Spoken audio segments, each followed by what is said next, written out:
So welcome, good morning. This is Morning Mindfulness with Joe. My name is Joe Clarke. I'm a spiritual healer and guide based in Oceanside, California. My philosophy is really simple. My goal is to guide you to your heart so that your heart can guide you through life.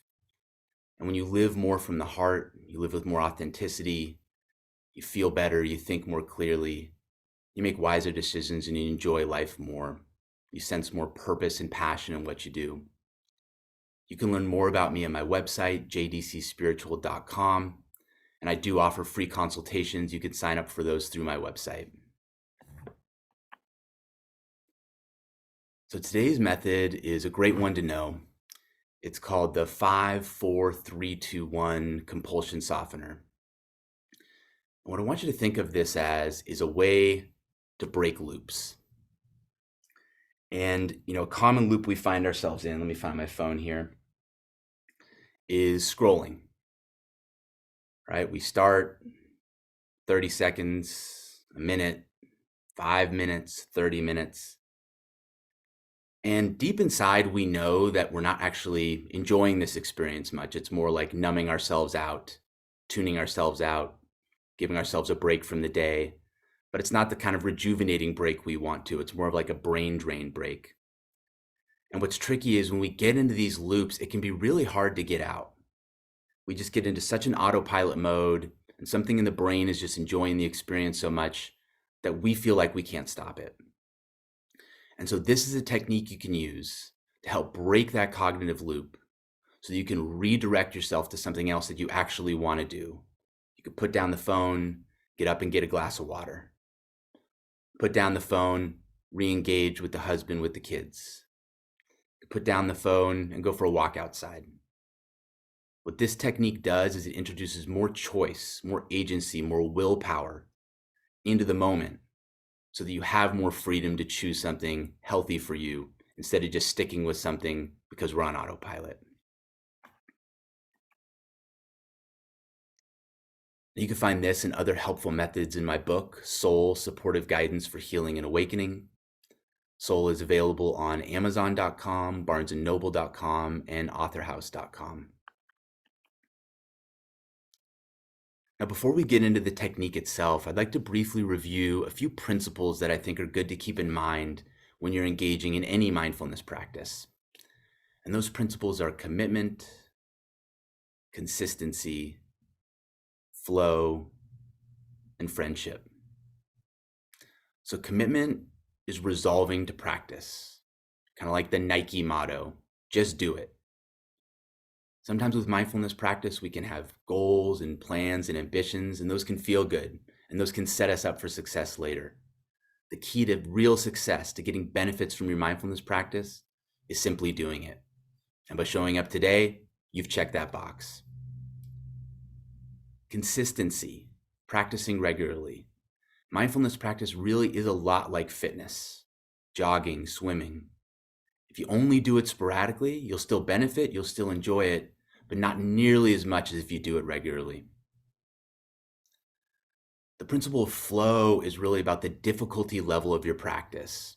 And for this, you could kind of think of something like Goldilocks and the Three Bears. Sometimes when we're doing our mindfulness practice, we're kind of white knuckling. We're really leaning in. We're using all our willpower, trying to get an A+ on it. We're really pushing ourselves to be at our best. And when we do that, we're actually tilting ourselves into a fear state. We're operating out of a state of tightness, force. And this actually is counterproductive to the goal of our mindfulness practice, which is being balanced and centered. So when you find yourself tipping into that state of gripping too hard, give yourself permission to ease up.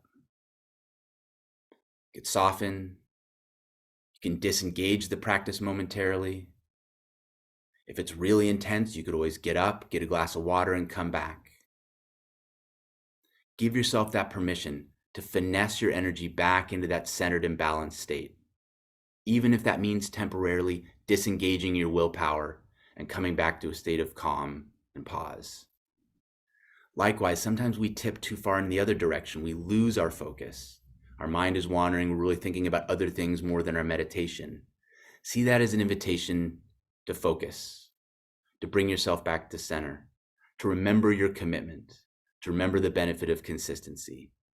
And that's kind of that Goldilocks groove in the middle. And it's really the product more of finesse than willpower. So just recognize if you're tipping in any one direction too far and see that as an invitation to gently bring yourself back to a more sustainable flow state right in the middle. And lastly is friendship, being good to yourself. I think it's really important to remember that we engage in mindfulness practices not to become a better person, right? Not to purify ourselves. Really, it's ultimately an act of kindness to ourselves, a gift to ourselves. And by giving that gift to ourselves, we more naturally give that gift of kindness to others. So don't wait till the end of your mindfulness practice to remember, oh yeah, that's right, this is about being good to myself. Let that inform your mindfulness practice itself. Let it be something in the back of your mind during your practice. And if you ever find yourself feeling like this doesn't feel kind to me, right, or I'm not being kind to myself in this moment, give yourself permission to relax, to breathe, to reconnect with that inner sense of kindness in yourself, and then to proceed forward from that energy. Last preliminary piece here is posture. I invite you to cultivate a healthy, comfortable posture. Here are a few good goals to keep in mind. Let your posture be aligned. Let your posture be balanced. Let your posture be open. Let your posture be soft. We're going to get into the technique itself. I'm going to teach you 3 different versions of this technique. And what I want you to think of today is I'm giving you a tool that you can carry in your pocket with you all the time. I call this a mindfulness technique. This is something in your tool belt that when you're feeling stressed, when you're feeling caught in that loop, scrolling, snacking, lost in thought, you know it's not good for you. You know it's something you don't want to keep doing, but you just find yourself doing it and doing it and doing it. This is the tool you reach for to break that loop, bring yourself back to center, and empower yourself to choose more from what you truly want to do instead of just keeping up something you just can't stop doing. What I'm going to teach you are a variety of different ways to do that. We're going to start with the simplest one. You can call this the basic method here. As you can see, it has 2 steps. The first is pausing the compulsive activity and then counting backwards from 5, silently or aloud. So let me show you how that might look. So if I've got my phone here, and if my compulsive activity is scrolling, I'm doing it, the back of my mind, I just have this feeling, I'm like, God, this doesn't feel good. I don't want to be doing this, but I just can't stop. That is my indicator. I want to stop, but I just can't. What do? I pause the activity. I count backwards from 5, either silently or aloud. 5, 4, 3, 2, 1. That's the method. At that point, we may go back to the phone. At that point, we may put the phone down. At that point, we may stand up and go to the fridge and get that glass of water we've been wanting. What happens after the technique is done is really up to you. What this technique does is it inserts more willpower, more choice, more discretion into that moment so that you can, if you want to, break that, put it down, and move on. So what I'm going to have you do today is I'm going to invite you to do a little bit of imagining. I want you to imagine a compulsive loop you often find yourself in. I'm going to give you a couple examples you can use. Feel free to use those. Most helpful would be an activity that you really find yourself in on a routine basis, just getting stuck in. The ones that come to mind for me are scrolling the phone, got a bowl of snacks, and there's just kind of this hand-to-mouth action that just kind of keeps automatically happening.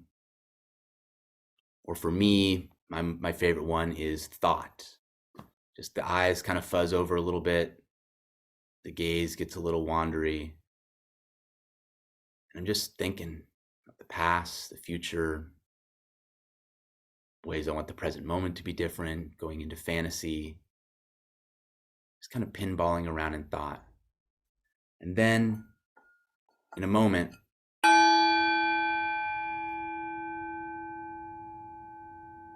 I realize what's happening. I pause that activity and I count backwards from 5, 5, 4, 3, 2, 1. And that's the method. So what I'm going to invite you to do now is imagine yourself doing that activity, kind of autopilot activity that you find yourself doing. And just let yourself imagine that it's happening. Let yourself picture yourself doing it. And I'm going to take this bell and I'm going to ring it. And when you hear that ring, that's that invitation to practice this method here today. Practice pausing that activity in your mind and immediately counting backwards from 5. When you get down to 1, stop. Let your mind go back into compulsive looping. For example, if you imagine you're scrolling your phone, just go right back to it. In your mind's eye, imagine you've got it open, you've got your favorite app open, and you're just scrolling. Then what I'm going to do is I'm going to ring that bell again. And when you hear that bell, that's your invitation to pause, count backwards from 5. We're going to do this for a few minutes. What I'm doing here is helping you build repetitions with this activity so that it's more familiar and more trusted. That way, in the heat of the moment, you feel more capable and willing to reach for it and to deploy it. All right, so go ahead and do that now. Think about one of your most common compulsive activities, something you routinely lose yourself in. Imagine it's happening right now. Picture yourself doing it. If you want to make it even more immersive, you can mimic yourself doing it, right? If it's eating, you can just make this motion. And when you hear me ring that bell, pause and count backwards from 5.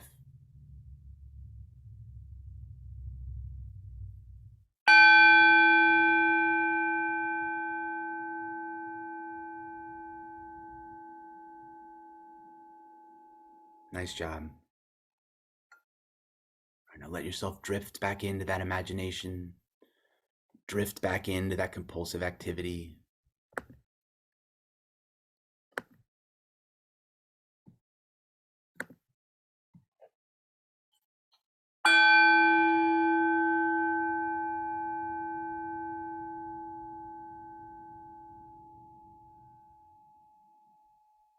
Beautiful. Before we go into the next rep, just take a moment to notice so far how that's gone for you, what that's been like, how it felt during, how it felt after.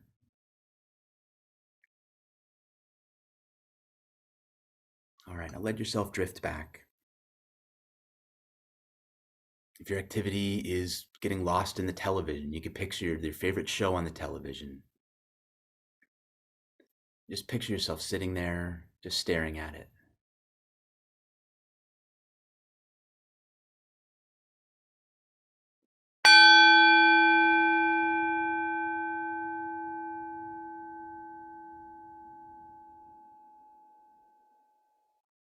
Nice job.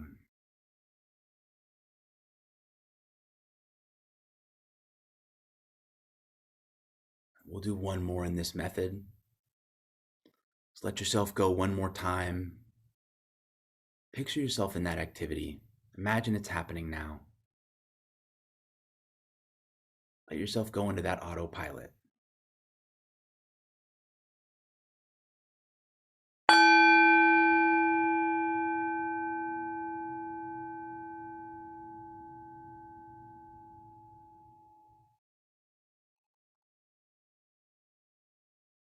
Nice job.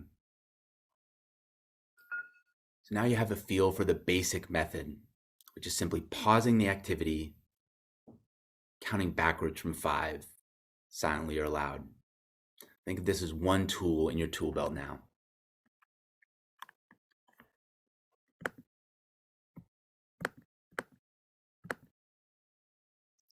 Now I'm going to teach you a variation on this technique. I want you to think of that first one we did as kind of maybe your basic screwdriver.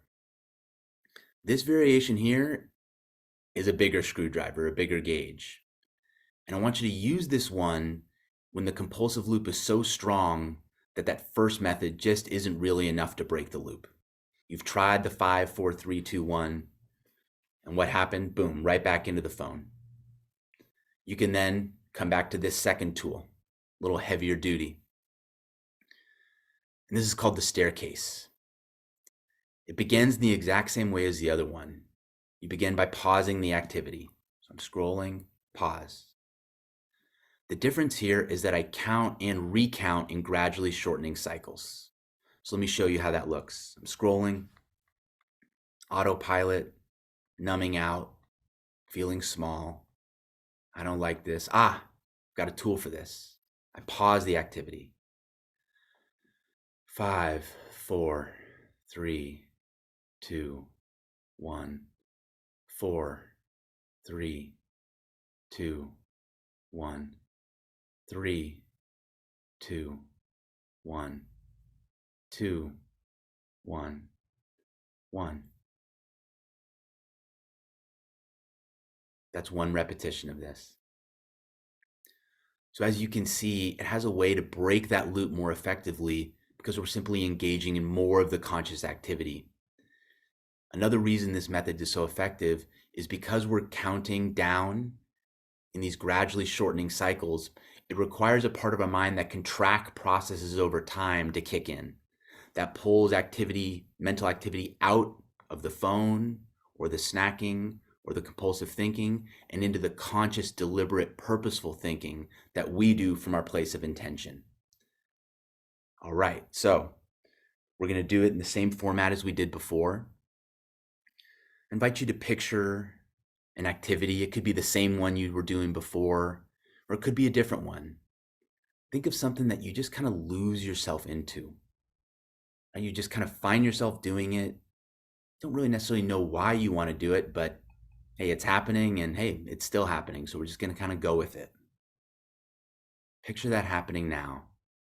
And when you hear my bell, practice this new technique.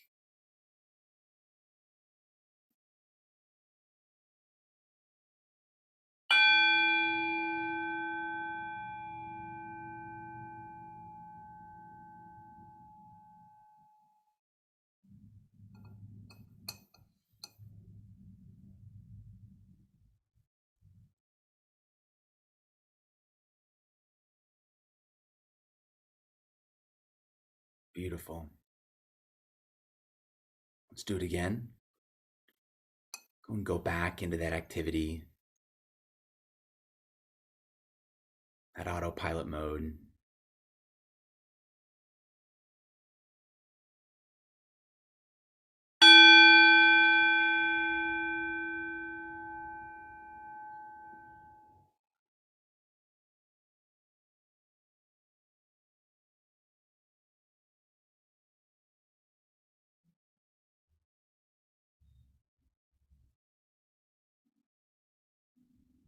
Nice job.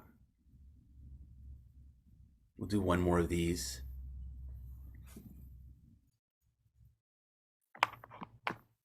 Let yourself go back into that activity.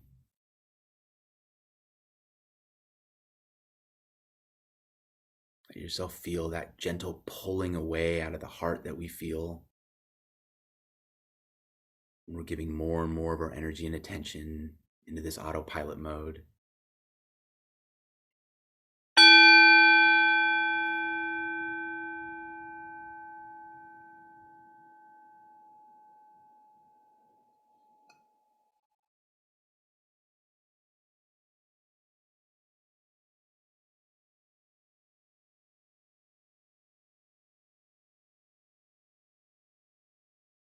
Beautiful. Just briefly pause for a moment. Notice how that felt. You might briefly compare it with the first method to kind of gauge the depth and intensity of each one. And part of the skill here is knowing which one to reach for and remembering that we have multiple ones to reach for. And so right now you have two tools in your tool belt. You have the basic method and you've got the staircase. In the remaining time we have, we're going to add 2 more. This one is counting heartbeats. So it's the same fundamental technique we've been using so far, pausing the activity and counting backwards from 5. The difference here is we're going to use our heart as the counter. So the simplest way to do this is if you can feel your heart just on its own, if you can feel that heart muscle beating in your chest, when you've got the autopilot going, you recognize you're an autopilot, you want to stop it, but you don't know how. You're trying the willpower, it's not working. Pause. Feel your heart. Count 5 beats. 5, 4, 3, 2, 1. And that's the technique. A few ways to help you strengthen your connection with your heart, to feel it better. Put your hand on your chest right over your heart and feel it there. You could take your pulse at the wrist or the throat.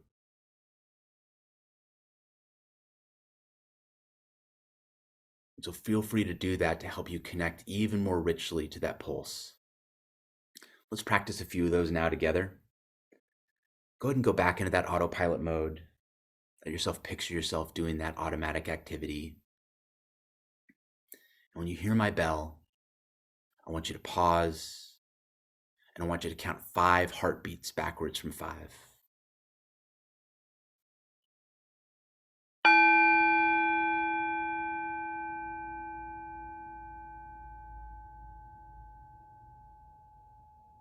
Beautiful. Go and let yourself slip back into the imagined compulsive activity, scrolling, snacking, TV watching, thought watching.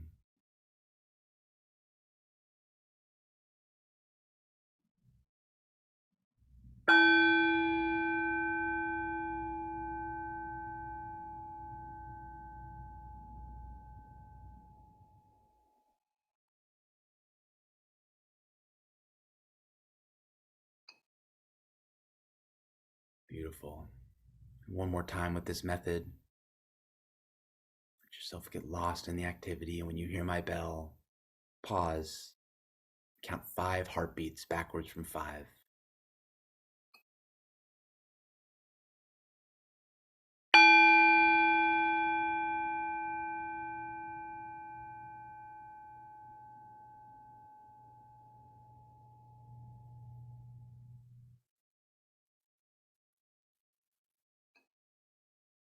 Beautiful.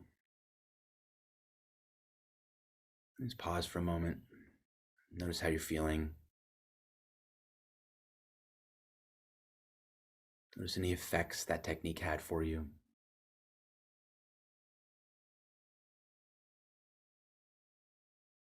I want you to think of this one as maybe the friends and family technique. Connecting to our hearts helps us connect to our love, to our compassion, to our sense of perspective, to our sense of equanimity. Around our loved ones, the highs can be the highest, the lows can be the lowest. The heart is in our center. And so using this specific technique, reaching for this tool at the dinner table when you're with your family, can be especially effective because it connects you back to your source of love and helps you be with your family in the way you truly want to be. The last variation we're going to do today is using the breath as the counter. Same fundamental technique as before. Pause the activity. We count backwards from 5. This time what we're doing is we're counting 5 breaths. So, snacking, the hand keeps going to the mouth. Not sure I really want to be eating right now, but I still am. It tastes kind of good, I guess. Pause. 5.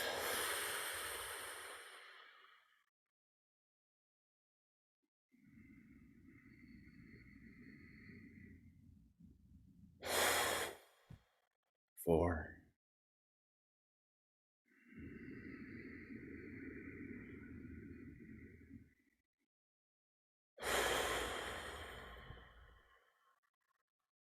3,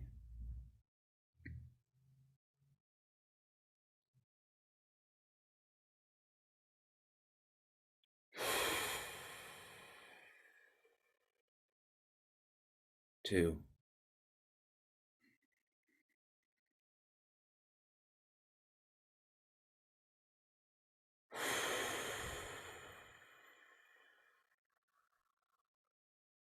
1. So as you can see, this is kind of the big guns, the heavy duty, the hottest sauce. You can think of that first one we did, the simple 5 counting. It's kind of the most simple, basic method. Quick, easy, low intensity. Say the heartbeats is probably the second most intense. The staircase is probably the third most intense. This, because it involves 5 conscious breaths, is the most powerful form of this technique for breaking compulsive loops. So we'll do a few of these together before we wrap up the session. We're just about at our time here today. Let yourself picture yourself in that activity.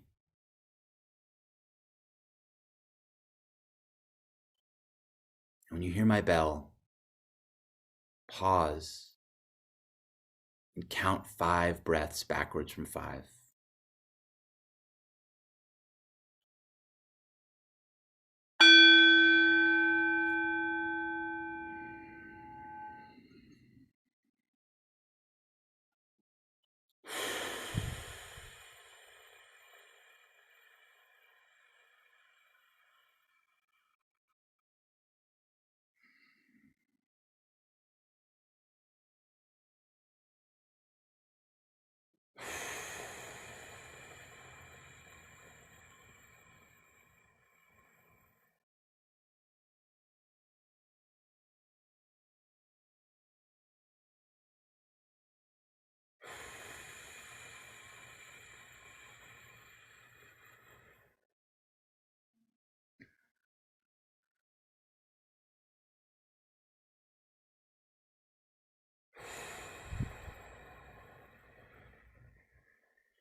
Nice job.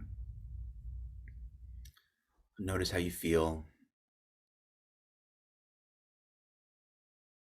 Notice any benefits or effects that technique had. You might compare it briefly with the other methods you've practiced today. As we prepare to wrap up, just invite you to visualize, if you want to, 4 tools in the tool belt. And these are the techniques you practiced today. And you can return to this recording anytime to help you reinforce and strengthen them. The basic method of counting backwards from 5. The staircase method of counting and recounting and gradually shortening cycles. The heartbeat method of counting backwards from 5 using the heart as the counter. And then the breath method, counting backwards from 5 using your breathing as the counter. I invite you to give yourself a pat on the back. Give yourself a genuine expression of gratitude and appreciation. You've done yourself a great service today. You've started your day off on the right foot. I hope you enjoy the rest of your day.